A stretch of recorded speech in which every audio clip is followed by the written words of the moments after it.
When revival comes, your priorities begin to shift.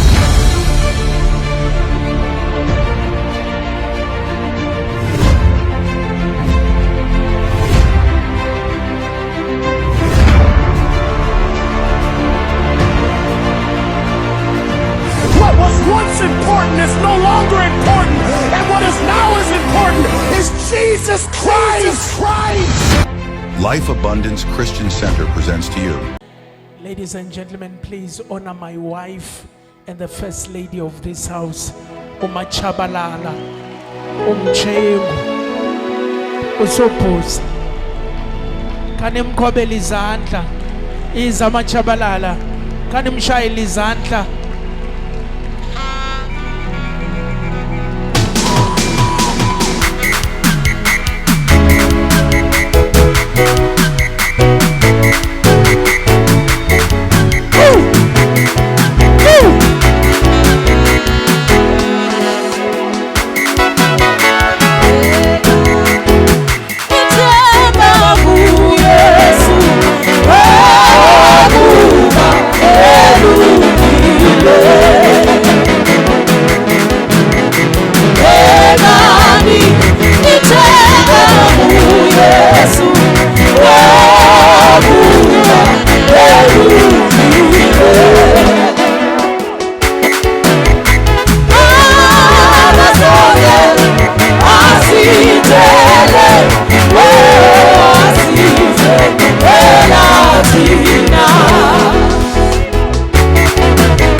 uThixo ngendlela yami.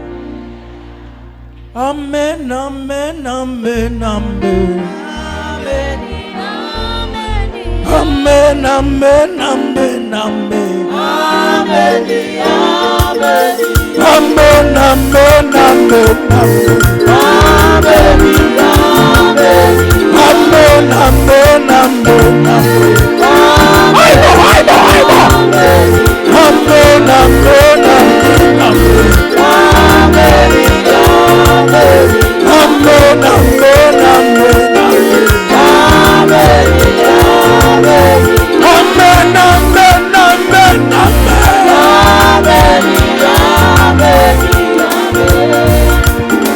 Asamani mo. Chua, chua, chua.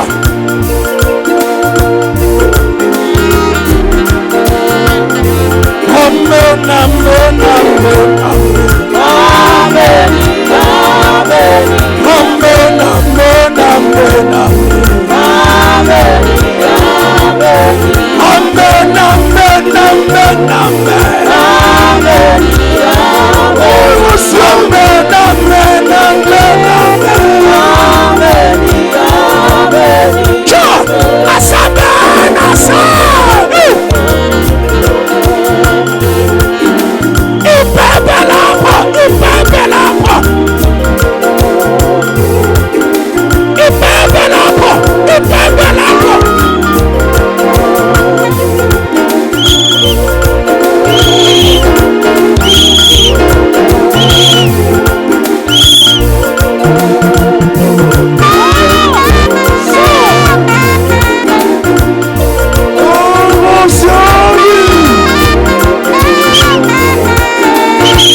Welcome to a journey of transformation, hope, and abundance. At Abraham Shiani's Ministries, we believe in living life to the fullest, just as God intended. Led by the dynamic and inspiring Apostle Abraham Shiani, our mission is to guide you toward a life of purpose, prosperity, and unwavering faith. God will prepare a fish to take you to another level. Can somebody shout yes? Stay connected with us across every platform. Tune into our powerful sermons on Zibonele FM 98.2 every Sunday at 7:30 a.m., every Sunday at 6 p.m., every Tuesday at 8 p.m., every Thursday at 8 p.m. Experience life-changing messages on Bay TV channel 260 every Sunday at 8:45, every Thursday at 10:45. Don't miss a moment of this abundant life.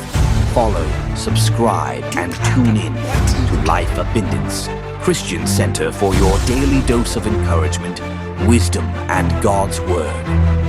Experience life abundance today and let God's overflowing blessings transform your life. God bless you. Lento yabethwela phansi kodwa phako wenu akho umuntu uzawuya ndawo. Namhlanje nza kusebenza uzaba ngoqala uphumelele.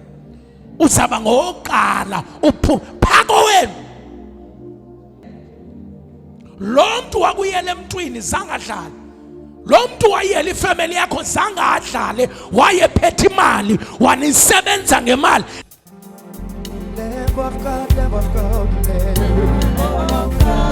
you are seated at the right hand of the Father.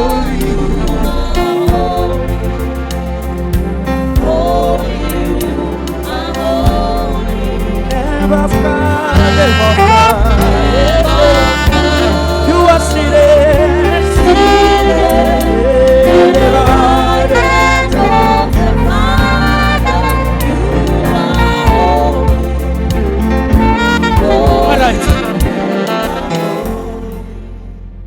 Hey, kuzosetshenzwa ithi makhelwane namhlanje. Siyasebenza. Lo Satan ondivalileyo. Ayithetha man lo Satan ondivalileyo. Makahambe empilweni yami. Eligwikha lindivalileyo. Malihambe. Khawuthi phuma Satan. Phuma Satan. Khawuthi phuma Satan. Ndizowulwela ifamily yami. Ndizowulwela abantwana bami.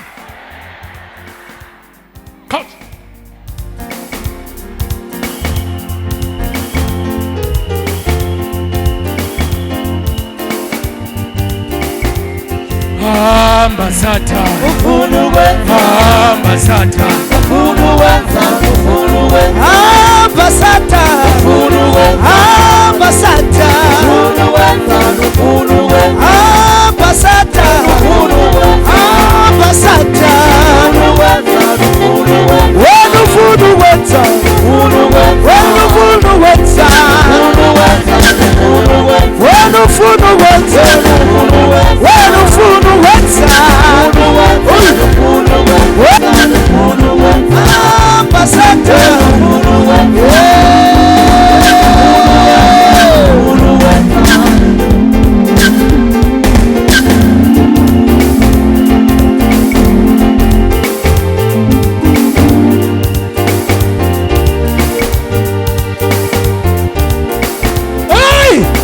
Esambistunga siwa Esambistunga simbisekaya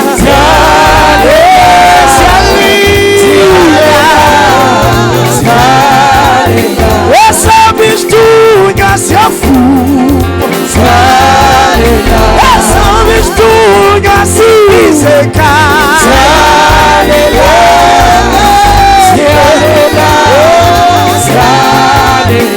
Esambistunga siafuma phamisisa ikhandlela lakho.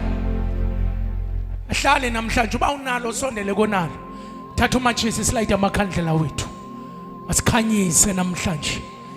Akukhanye ezindleleni zakho. Akuphakame isithunywa sakho. Cela olayite onekhandlela ulayite lo seceleni kwakho. Uba unalo ikhandlela usondele ubambe kulo usecaleni kwakho. Masikhanyise ngoku, masikhanye. Sizowutsho njalo makukhanye. Usaqala unyaka makudede ubumnyama kuvela ukhanye. Makudede ubumnyama makhanye namhlanje. Wawudla ngokuvuka namaphupha. Wawudla ngokuvuka uboniswa wena. Balwa nawe bakuvala. Namhlanje mawuvuke nazo into zakho.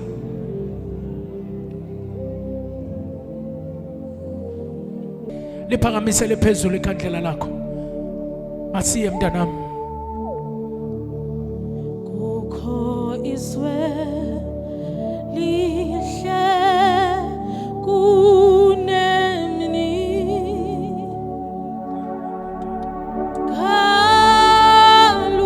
kalukholo silubona kude silindelwe khona kuyubawo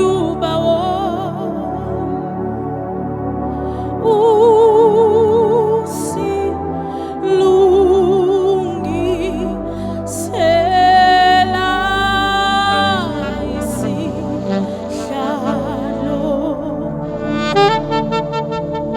Thank you, Jesus.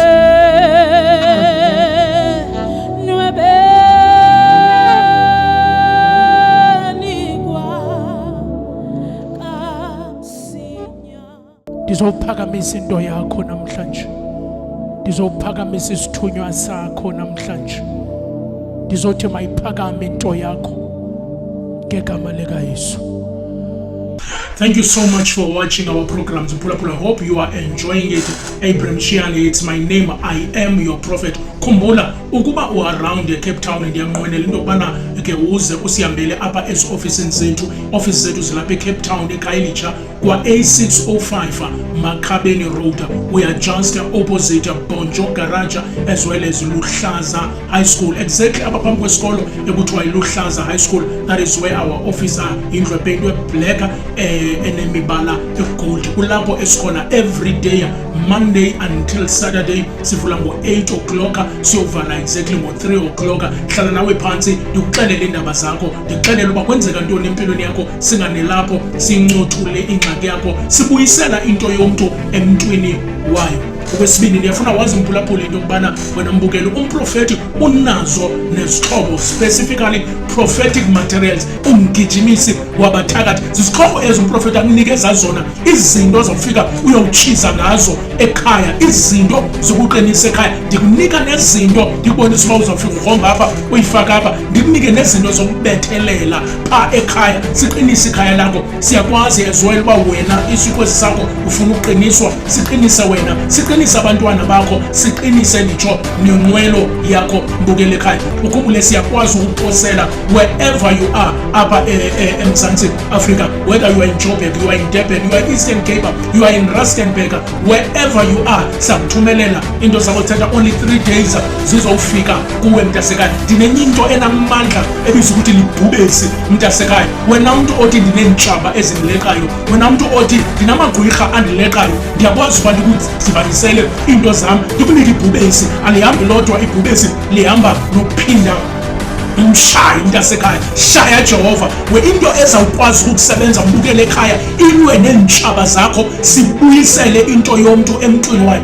I want you to order now ibhubesi kanye nophinda umshayi. Abantu abafuna uqiniswa bracelet zikamprofeti esihlala apha esihlahleni sakho, ungayenza loo nto wena, ungayenzela abantwana bakho, odele wena ohlala une-bracelet zikamprofeti ezifumanekayo. Ndiyakuposela mphulaphuli, ndiyakuposela mbukeli apho ukhona ukwazi into yokubana ube uyazifumana ezi zinto. Sinawo amayeza angakunceda ingakumbi kubantu abahlutshwa libekelo mntasekhaya. Singakuposela likwazi lizokufika kuwe. Unemilenze edumbayo, unemilenze eqaqambayo, unento engathi uhlatywa zizinto even inaliti apha phantsi kwenyawo eli lakho unengxaki nemilenze, sinalo iyeza lebekelo. Abantu abaxhuzulayo, abantu abawayo, umprofeti unawo iyeza lokunceda abantu abawayo nabantu abaxhuzulayo. Baninji bafikile besiwa, baninji bafikile behambe indawo bengancedakali, bebanjwe sisifo sokuxhuzula. Namhlanje sakwazi into yokubana sibe siyabanceda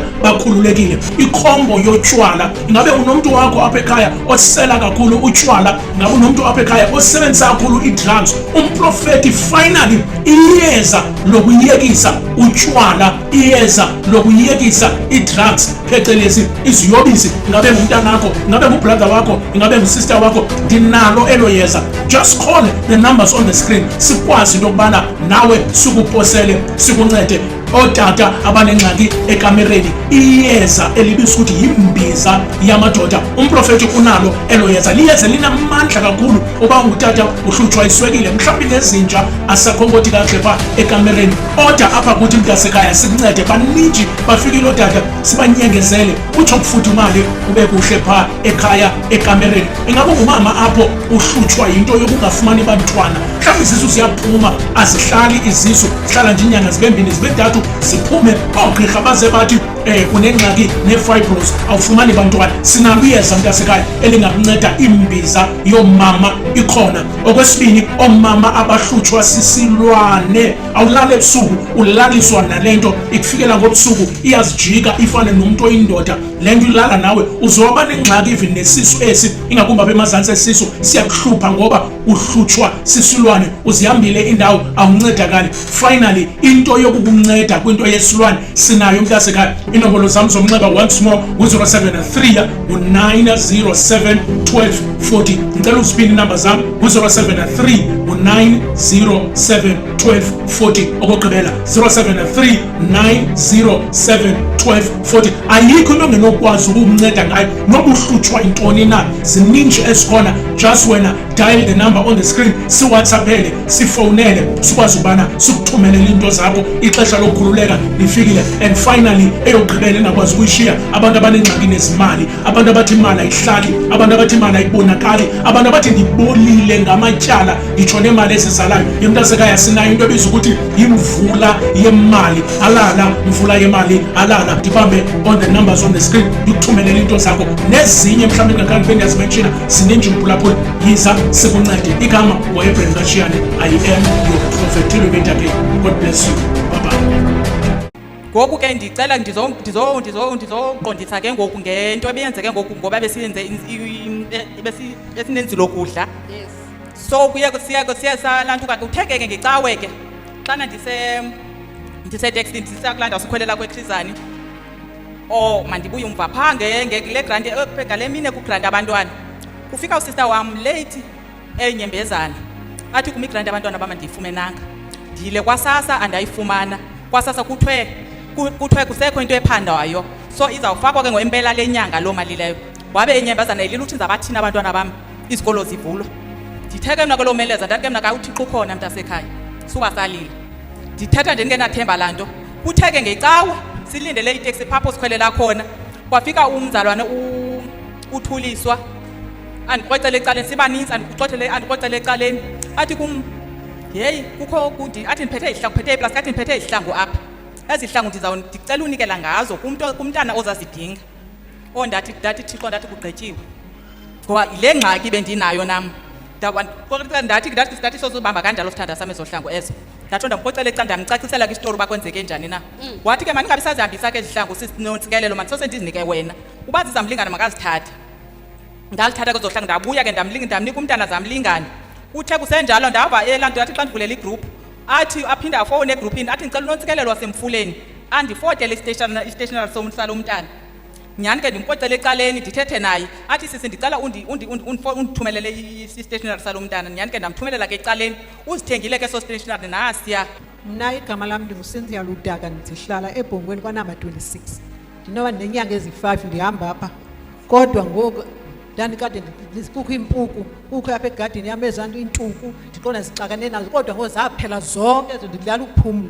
But ke ngoku into endizele ke ngoku njengoba intombi yami ise-Joburg nje kwa-education wayelo mntana wami sithi mama ndifuna ukuresigna apha kwa-age ndifunde ndathi uzawuthini mntana wathi mama uthixo azibonele wayifunda wayigqiba i-7 years yakhe wathwala isidanga sakhe ngoku uthi ufake i-CV kulo nyaka kupheleyo phaa koJulayi ngoku bamfonela apha ngolesibini uthi bamfuna ngothi bamfuna kwangoko bengamfumani efowunini akayiphenduli baphinde bamfona bathi usaqhubekeka ngale nto uyifunayo ndithi ke mna ke umfundisi wayithandazile kule caphele wathi kuzavuleka yonke into kuvuleke kundabantwana bakho yavuleka ngoku kodwa makeze uya kunantsi kwi-interview ngolesine Ngiyakhothisa kutata nakumama nebandla ngokunjalo.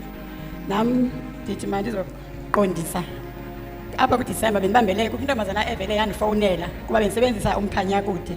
Yandifonela yathi emsebenzini wayo kuthiwa makeze nomuntu ozathi amshiye. Nyani ke ndahamba ndathi okay ngizambambela. Wabe ilusuku oluyi-1 yena elebelingena.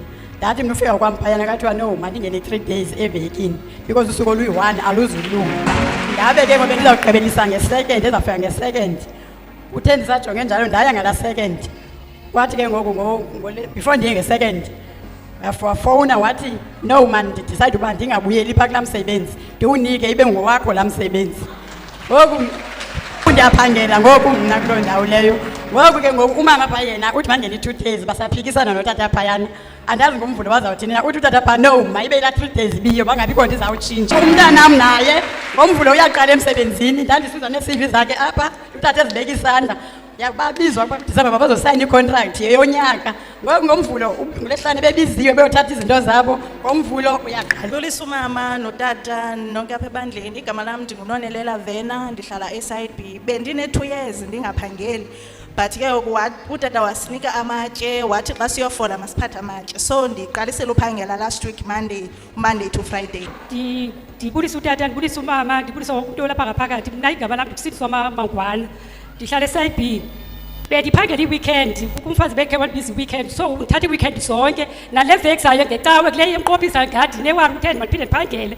Ngoku xa ndizawuphuma emsebenzini izolo ndafowunelwa ngomnye etawuni uthi iintsuku zam zingaphi na ndamxelela uthi umthatha zonke ezuqala amande yoma ngolwesibini iintsuku zam zigcwele. Amen. Ndibulisa utata ndibulisa umama. Mna igama lam ndingubuyiswa Swabholo ndihlala eMakhaza ko42. Mna ndiwusisi othanda uzimamelela kakhulu iredio. Phaa kwiradio ndithanda uRadio Sibonele. Ndivile phaa kuRadio Sibonele phaa kuDisemba uba nge-31st indaba izabe sisemnyuweni. Ndalangazelela ke ngoba bendingumama osengxakini kakhulu. Yonke into yam ibimnyama. Phofu ke ndingumntu ethanda kakhulu inkonzo. Ndintlekisa nasebantwini abantu bengasiboni nesidingo endisikhonzelayo. Nasendlini kungabona nesidingo endisikhonzelayo. Ndatshelwa yindlu ke bazalwane nothi tyotyombe iStena. U3 bedroom suite yathi indlu yaphela nqunqe akwasheka nento nge-birthday yam. And nditheke ndova ke abasasazi baseRadio Sibonele bathi bayibheka emnyuweni. Ndaqonda obana ndiyayilangazelela mani ubona lo Shiyane kule ngxaki ndikuyo idinga lo Shiyane njengoba ndisithi ndisiva nje kuthethwa apha. Kwathiwa ke ixesha lokudibana phaa emnyuweni ku-6 ndalungisa ngo-4 bangcwele. Usathana wenza ndabi naye nemali okhwela. Ndaqonda obana ubani sayana ngenyawo uyadlala ngoba ndifuna ukubona lo Shiyane akakukhulule mna njengoba ndisiva kuthiwa ukhulula abanye abantu nami ndifuna khandikhulule ndiyaya andibuyi ngamva. Endile ke bangcwele emnyuweni nge-31st ndakhonza kwamnandi sadumisa kwamnandi ndava kamnandi futhi mna yayingathi ngala xesha kudunyiswayo yayingathi kukho into endizoyinikwa ephathekayo. Ndandifulfile ngathi kukho into esendiyinikiwe ingathi kukho into endishile nangosendiphumile ingathi ndilibele into yam phaya. Bangcwele kwenzeka ndidaya kubekho phakathi evekini mosinge-31st ndahamba ndaya endlini yayi-weekend ngomvulo kwafowuni u-021 andamxhumela u-021 uqonda into yobana uba ndingumntu olindele izinto. Ndasabela i-call wabuza lo mlumkazi kum uba ungubuyiswa Swabholo. Ndithi ke mna ke ewe sisi up kwe-end of November bendithenge ibhedi kwa-okay. Athi lo mlumkazi khona Buyiswa andithuke ngiqonda ngeli xesha lo mlungu andifowunelayo athi Buyiswa uwine i-20,000. Athi mathi hambe ndiye kwa-okay ndiye kwa-okay ufika kwam kwa-okay ndifike ndichazele nto bathi abantu bakwa-okay sisi siyihoya le nto siscam. Ndifike ka-okay ndixhumaxhume ndithi uShiyane kenziwa njalo. Le into nithethayo ayiso-scam esi ndiyasazi i-scam nyani ebesefowuna lo mlumkazi enika imanager ifone ndiwinile ke ndithengile ka okay nabo ubungqina abangcwele andithengwanga ngishiyani andimazi nomazi bonga amandla haleluya in all ngithe xa ndifika esibhedlela wathi wamuvela kwelaa cala kuthiwa kusetrauma ndabuya kweli cala kuthiwa manzohlala ndilinde wabuya utshawe wathi mama umntanakho uzawuphila bokufanele uba ubhubhile kodwa ngegama likayesu uye wasinda. Amen bathandekayo. Yanibulisa, bulisa utata, ndibulisa umama ngelihle igama lenkosi. Ndibulisa ibandla ngokupheleleyo. Ndibulisa ikwayari yethu. Ndibulise nabefundisi bethu ngegama likaYesu. Ndiyamthanda uNkulunkulu bethunana. Ndenzele izinto ezininzi apha ebomini bam endingenozigqiba. Kodwa okubalulekileyo ndilapha ngoku. Usandigcinile, usandifihlile, ndiyambonga uThixo ngaloo nto. In the name of Jesus, ndiyabonga bethunana. Unyana wami beye esuthwini ubuyile kunzima usathane silwa abantu bethetha izinto uba kuzibakho umgidi kunzima afika amagqwirha ehlise entabeni eyomthatha kodwa uthi mama ndaziva ndinamandla ndithandaza amagqwirha ohluleka athetha athi hayi sohlulakele siyakuyeka siyakubona ungumntana kaThixo ndiyambulela uThixo ngento andenzele yona ubuyile ke ngoku